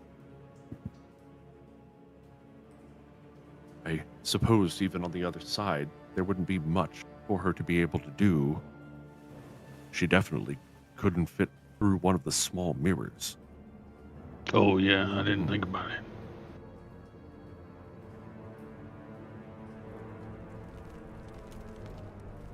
The only way we'd be able to bring her back would be through magic. Ian Fear, do you know of anything that might help? I mean, I've got some magic that might be able to help, but even then, like, it wouldn't last for long. It would, Otherwise, is this a wise decision?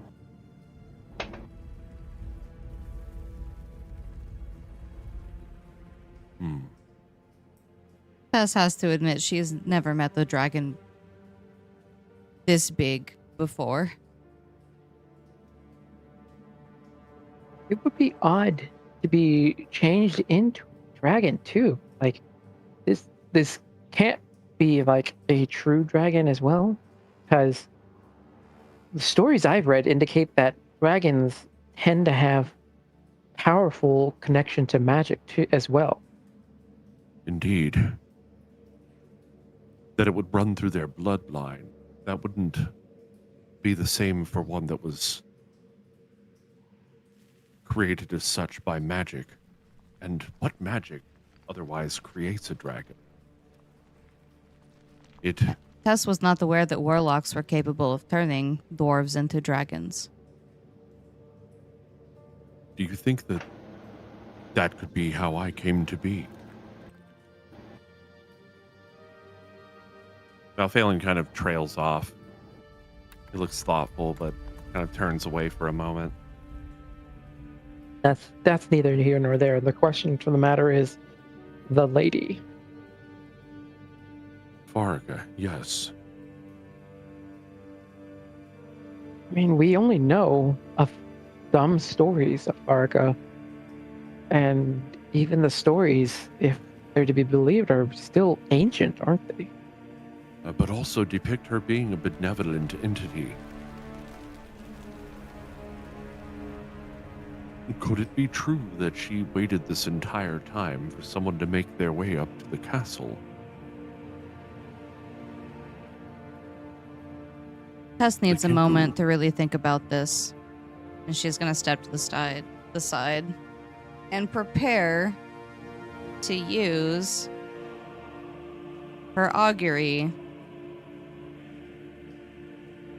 All right. What do you have? Sticks, bones? Well, she does have her mother's skull, which is her main tool. and she is going to use the mentioned dwarven femur bone from earlier as another addition to this. Right. So for the omen, from the otherworldly entity, she's basically going to ask,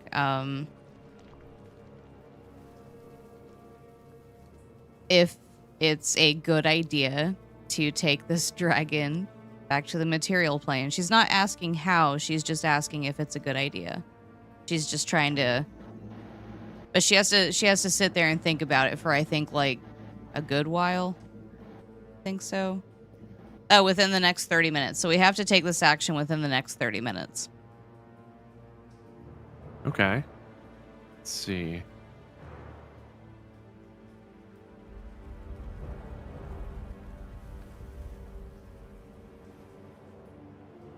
What is your question exactly that you're pondering in this case? Is it a good idea to take the dragon back to the material plane?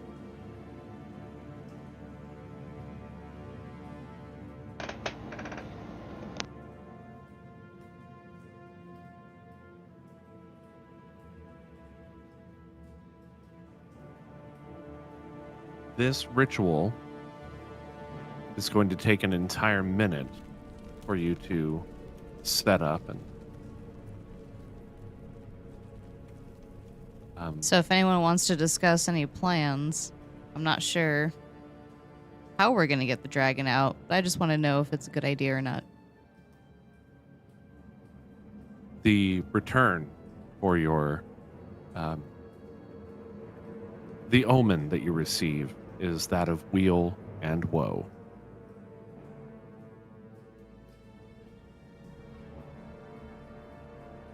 Well, that's helpful. Right, it happens every single time I use this spell. You often use that spell when you have no idea what might happen. A lot of times you have both sides of that coin as an outcome.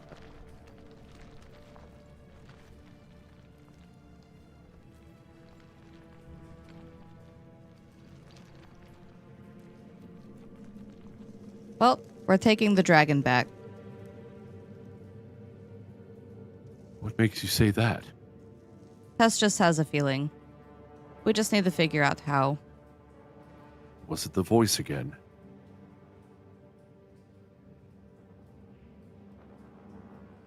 No, Tess is just confident.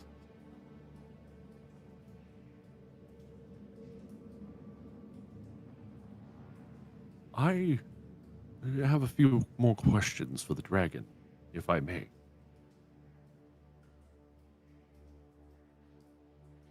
Seems we have plenty of time to figure out a plan.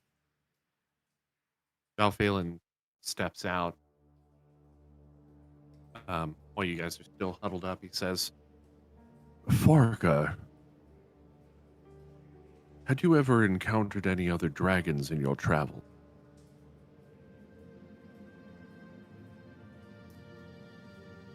As far as I had ever known, dragons in our world were long deceased, long extinct.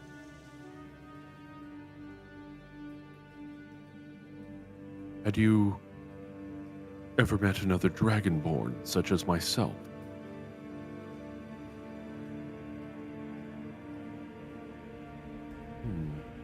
I'd have to think on that. I don't think so. In fact, I think I may have. But they didn't look like you. They were taller. Thinner. Perhaps not dragonborn at all. I'm not sure. Maybe an ancient ancestor.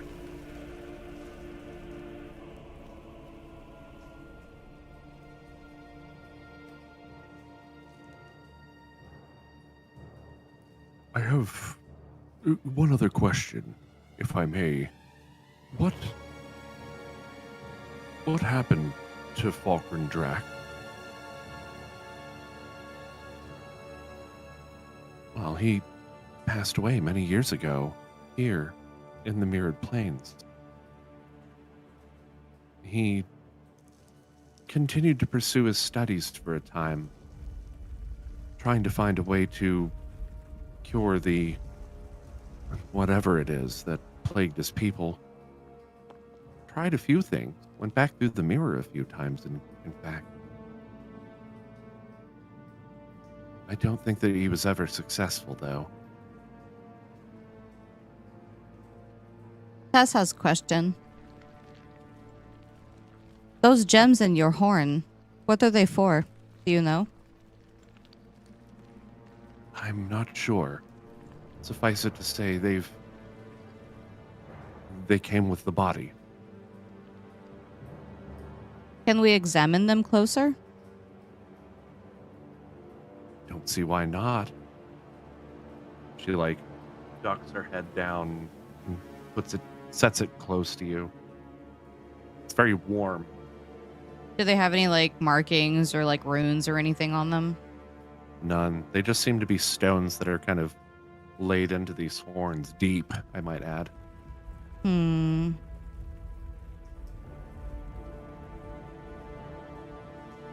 What color are the horns? Her horns are kind of a very deep, grayish green. If you could imagine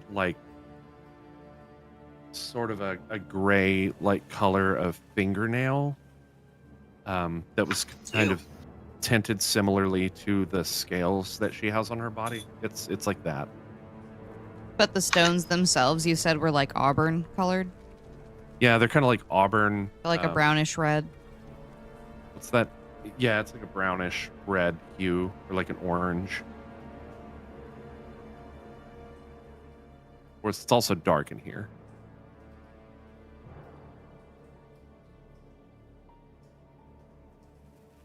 Is anybody familiar with these kinds of stones?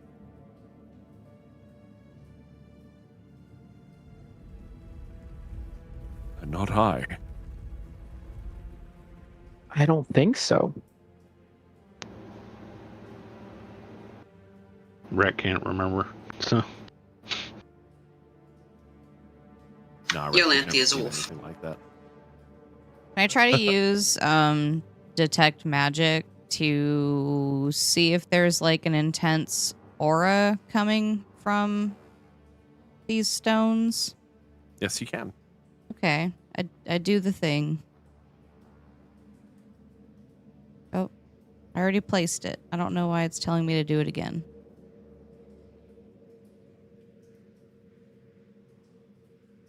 The only thing that you can really detect from this dragon otherwise is the overwhelming school of... I'm not sure if that would be illusion or evocation. What is polymorph? It's probably in the same school as polymorph, I would say. So that would be a transmutation. You sense the overwhelmingly abundant presence of transmutation magic. Likely that which has been used to form her into a dragon in the first place.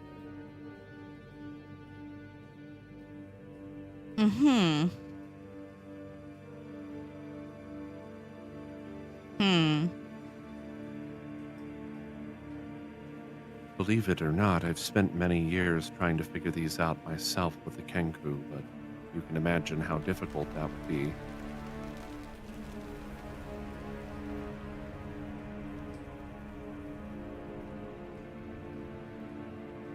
I'm not trying to blow all of my spells or anything like that, but I do want to try at least dispelling the magic. I don't think Tess is going to be strong enough to dispel this, but it's worth a try. You can certainly try.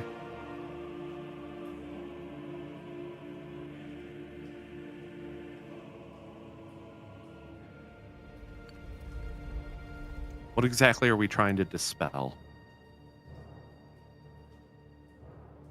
I guess where the most potent part of the magic is coming from. Like,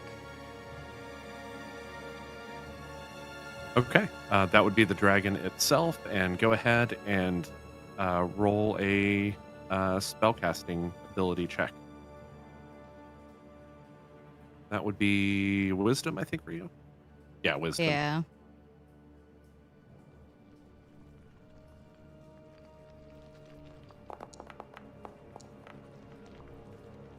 That's going to be an inspiration thing. I'm going to use my inspiration to reroll it.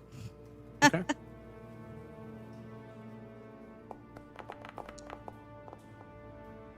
Slightly better. Start to attempt to dispel the magic cast on the dragon. A sort of pulse emanates from your hand. It is immediately reflected back at you, and it tosses you about 10 feet backward. You land on your butt. Ow. Yolanthe immediately chases after Tess and starts like furiously sniffing and licking her face. Actually, Whining. Yolanthe, Valfela, and Scrito, everybody please roll a dexterity save. Oh.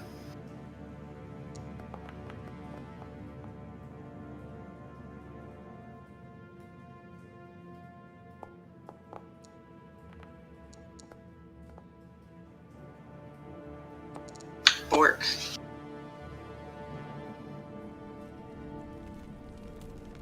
And Rec, if you would, please. Yeah, no. Oh, actually, can I use my inspiration to reroll? Sure you can. Yeah, you know what? I think I'm gonna do that.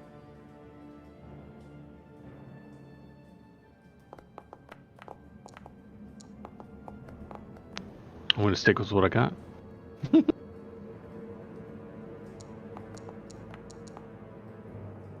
Oh, nice. So each other, everybody except for obviously Tess. Let's see. Thank you. So yeah, the Scrito also kind of falls back about 10 feet, lands on his butt. Valfalen ducks behind the shield on his arm. It pushes him back about 5 feet, but he's able to keep his footing. Ian Fear and Rek, you both are kind of far enough away to where the blast, although it does kind of like, blow against you and you feel the force of it, you're able to pretty easily keep your footing. And Yolanthe, you are a quadruped. So you kind of duck down, weather the storm, as it were, and then hop over to Tess to check on her.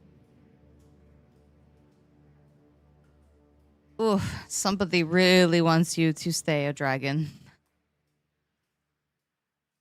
She says as she rubs her butt and then stands up, patting Yolanthe on the head. Thank you so much for checking on Tess. As a paladin myself, trust me, I've tried this. Well, it doesn't. Nothing. It's very. She once again kind of places her head on top of her two hands, one of which is grasping the mirror. All that I do is watch over these plains, with the help of the Kenku, of course. Watch the various entrances. I saw your friend Talanith come through, as a matter of fact. Have you tried removing those stones from your horn? Many times. The Kenku have also tried. They're laid in deep. At one point, I even thought of removing the horn. That's also been impossible, believe it or not.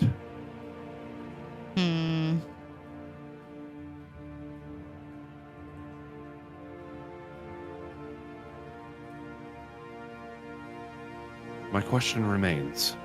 Will you help me leave the ruin? Will you help me get back to the material plane?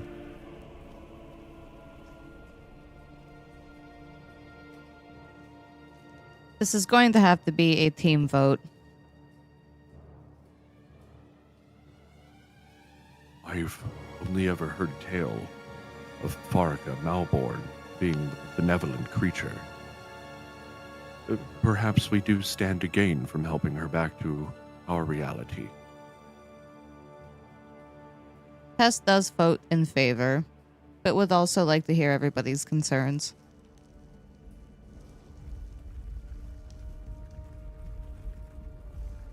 Well, I don't like to see someone, all tied up like this. It's just not right.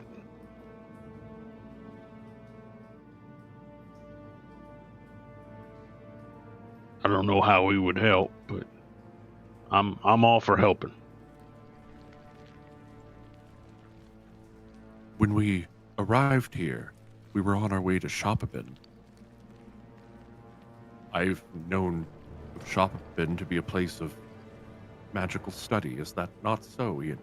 You're from there. Yes, Ianfir, you may be able to ask your really strong magic friends to help. Well, it's definitely. This sounds like I can attempt a limited of the magic, but like I said, even if it were successful, which it looks like these stones seem to push against, it would only last for a bit. If we're continuing to shop up, and they would ideally have, probably I would say with at least a little bit of modesty, one of the largest libraries in all of Dalancia. But The largest, in what I've read. well, we The try not to be. largest. We try not to be, too forthcoming about that, but sure.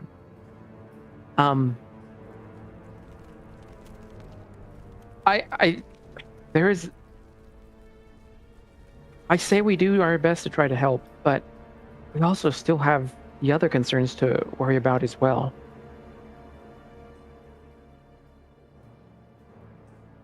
What other concerns do you mean? The illness. Ah, yes, we've been gone so long. I'd forgotten. We may also find more answers, because if a warlock is capable of turning someone into a dragon, a warlock may also be capable of causing this illness, or at least signing up. The dragon stands up slowly from her resting position and moves toward you. Illness? What illness do you speak of? Yeah. Our people have been suffering from a sort of plague, and some, it seems, even become of the undead. It's to the point where spellcasters and magic users are being blamed for it. You see her eyes kind of shift, as though she's thinking hard about something. I wonder, could this have been the work of... At one point, we thought that was your fault. I suppose I could understand how, but I know that Fulgrin Drac, in his studies, he worked very closely with the demon Icor. The devil Icor. Devil Icor. I always get those confused. I wonder if he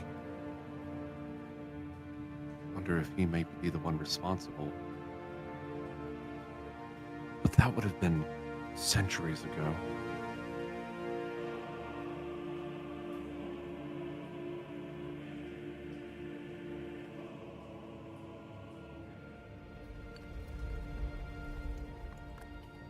At any rate, you all need to return to the material plane, it seems.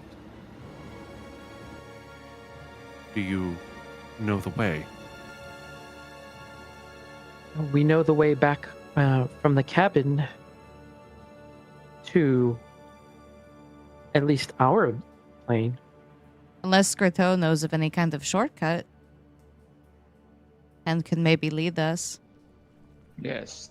Yes. Best friend.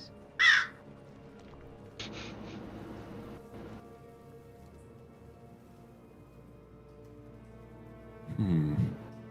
The little caw at the Kenku. end gets me every time. The Kenku are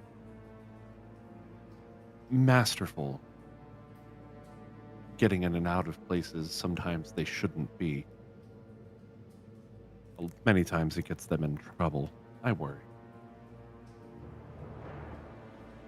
Tess has found a wonderful friend in Scritto. You should be proud.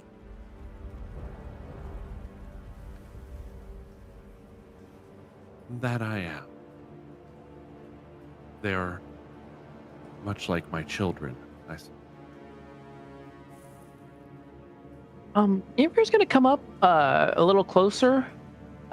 Is it possible if I could use Arcana to see if I can identify these stones? You can certainly try.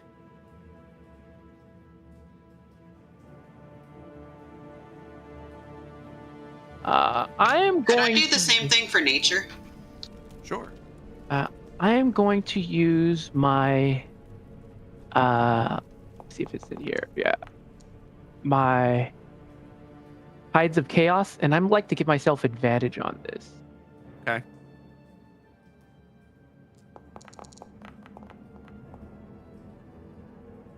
All right. Let's start with the Elanthe. Looking over the stones, you are able to identify that they seem to be polished, which is not how typically gemstones appear in nature, which means that somebody had intentionally made these stones. At least that's as much as you can gather from it. The nature of the stones themselves eludes Oh, in fear. You've often read about stones that are inlaid into various weapons or various, pieces of equipment that can contain some magical property about them. But to be embedded in a living being, that's not anything that you have ever fingered. Although there are forms of magic that are not, well, kosher. They're not. Yeah. They're frowned upon. That may, make use of that sort of thing.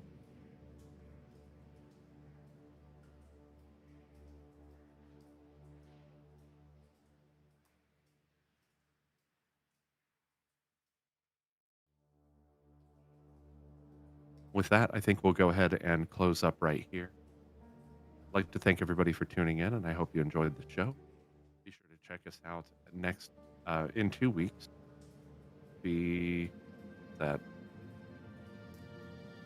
That'll be June 4th. Same bat time, same bat channel. All right, everybody.